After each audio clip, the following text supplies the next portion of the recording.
क्या इंसान सिर्फ वही है जो हमें दिखाई देता है, या फिर हमारे अंदर ऐसी शक्तियां छिपी हैं जिनके बारे में आज की दुनिया लगभग भूल चुकी है?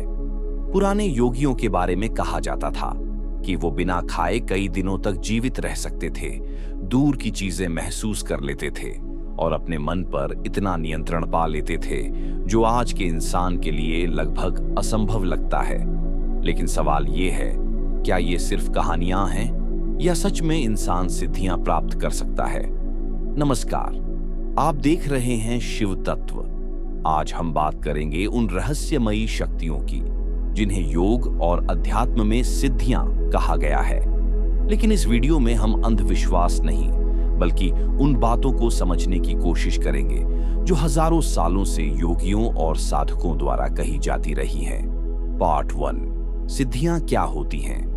योग दर्शन में कहा गया है कि जब इंसान अपने मन, शरीर और चेतना पर गहरा नियंत्रण प्राप्त करने लगता है तो उसके अंदर कुछ असाधारण क्षमताएं विकसित होने लगती हैं। इन्हें ही सिद्धियां कहा जाता है।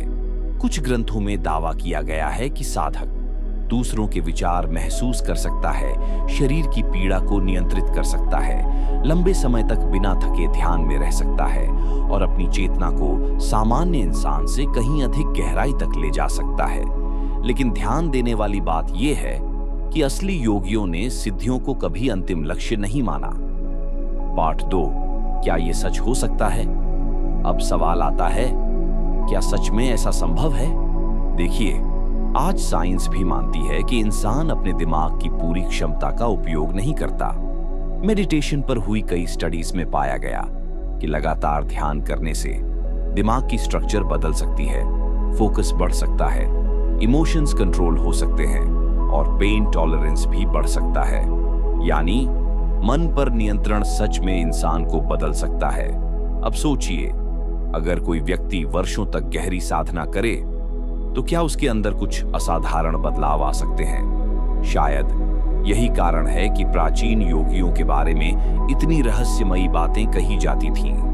पुराने ग्रंथ चेतावनी भी देते हैं कि सिद्धियों के पीछे भागना खतरनाक हो सकता है, क्योंकि जैसे ही इंसान शक्ति चाहता है उसका अहंकार बढ़ने लगता है।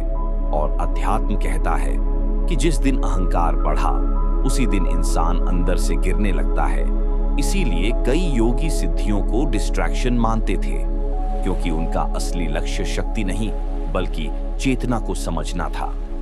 तो क्या सच में इंसान सिद्धियां प्राप्त कर सकता है? शायद इसका पूरा जवाब आज भी किसी के पास नहीं है। लेकिन एक बात जरूर सच है, इंसान का मन उतना साधारण नहीं है जितना हम समझते हैं। और शायद दुनिया की सबसे बड़ी शक्ति कोई जादू नहीं बल्कि अपने मन पर नियंत्रण ही है। लेकिन अब सवाल आपसे, अगर आपको किसी एक शक्ति को पाने का मौका मिले तो आप कौन सी शक्ति चुनेंगे? कमेंट में जरूर बताइए। और अगर आपको ऐसी ही डीप स्पिरिचुअल और रहस्यमयी वीडियोस पसंद हैं तो चैनल को सब्सक्राइब जरूर करें।